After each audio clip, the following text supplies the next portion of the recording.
بسم اللہ الرحمن الرحیم۔ حضرت محمد صلی اللہ علیہ وآلہ وسلم نے فرمایا کہ قیامت سے پہلے ایک رمضان ایسا آئے گا جس میں ایک ایسی شدید آواز آئے گی اور دنیا میں کوئی نہیں جان سکے گا کہ یہ آواز کہاں سے آئی۔ آپ صلی اللہ علیہ وآلہ وسلم نے فرمایا کہ اگر رمضان میں ایسی آواز سنائی دے جس کی کوئی کھوج نہ لگائی جا سکے تو پھر ایک سال کا رزق اپنے گھر میں سمیٹ کے رکھ لینا، کیونکہ اس کے بعد آفتیں ٹوٹے گی۔ حضرت جابر رضی اللہ تعالیٰ عنہ فرماتے ہیں کہ میں نے رسول اللہ صلی اللہ علیہ وآلہ وسلم کو یہ فرماتے ہوئے سنا ہے کہ میری امت میں ایک جماعت یوم قیامت تک سربلندی کے ساتھ حق کے لیے برسرے پیکار رہے گی۔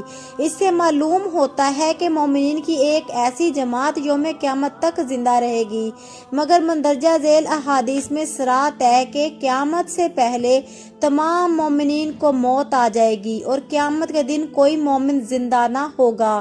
اسلام میں قرب قیامت کی کچھ نشانیاں بتائی گئی ہیں، جس میں 77 چھوٹی اور 12 بڑی ہیں۔ جب یہ نشانیاں پوری ہو جائیں گی تو قیامت برپا ہو جائے گی۔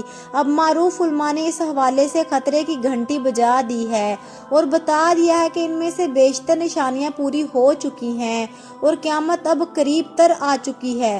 پوری ہو جانے والی نشانیوں میں ایک کرونا وائرس بھی تھا۔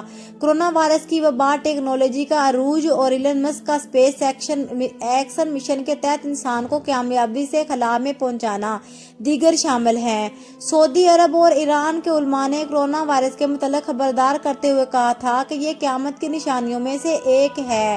ایران کے عالم علی رضا بینہائیاں نے حتمی طور پر کہا ہے کہ بڑی وبا امام مہدی کے ظہور سے پہلے آئے گی۔ چنانچہ اگر کرونا وائرس ہی وہی وبا ہوتی، امام مہدی کا ظہور قریب تر آ چکا ہے، جس کے کچھ عرصہ بعد قیامت برپا ہو جائے گی۔ علماء کرام قرب قیامت کی ایک نشانی یہ بھی بیان کرتے ہیں کہ قیامت سے قبل ایسا زمانہ آ جائے گا کہ وقت بہت تیزی سے گزرے گا۔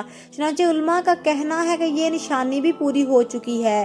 انٹرنیٹ اور سوشل میڈیا آنے کے بعد سے دنیا اس قدر باہم مربوط اور منسلک ہو گئی ہے کہ کسی کو وقت کا احساس ہی نہیں رہتا اور ایسا لگتا ہے کہ وقت پر لگا کر اڑ رہا ہے۔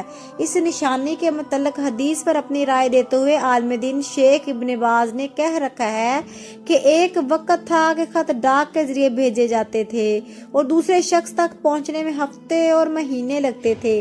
اس سے پہلے مواصلات کے ذریعے اس سے بھی سست تھے، لیکن آج آن واحد میں پیغامات دنیا کے ایک کونے سے دوسرے کونے تک پہنچ رہے ہیں۔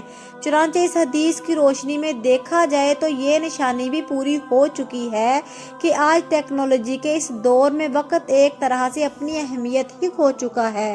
صحیح بخاری کی ایک حدیث کے مطابق قرب قیامت کی ایک نشانی یہ بھی ہے کہ اقتدار غلط لوگوں کے ہاتھوں میں دے دیا جائے گا۔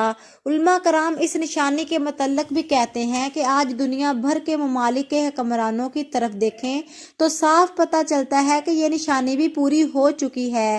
صحیح بخاری ہی میں ایک اور نشانی بتائی گئی ہے کہ قیامت سے قبل لوگ بلند ترین عمارت بنانے میں ایک دوسرے پر سبقت لے جانے کی کوشش کریں گے۔ آج ہم دیکھتے ہیں کہ وہی دور شروع ہو چکا ہے۔ دنیا بھر میں بلند و بالا عمارتیں کھڑی ہو چکی ہیں اور جس ملک میں سب سے بلند ترین عمارت موجود ہو، وہاں کے حکمران اور شہری اسے فخر کا سبب گردانتے ہیں۔ ان جیسی دیگر کئی نشانیوں کے متعلق بھی علماء کا کہنا ہے کہ وہ پوری ہو چکی ہیں اور اب امام مہدی کا ظہور اور قیامت قریب تر آ چکے ہیں۔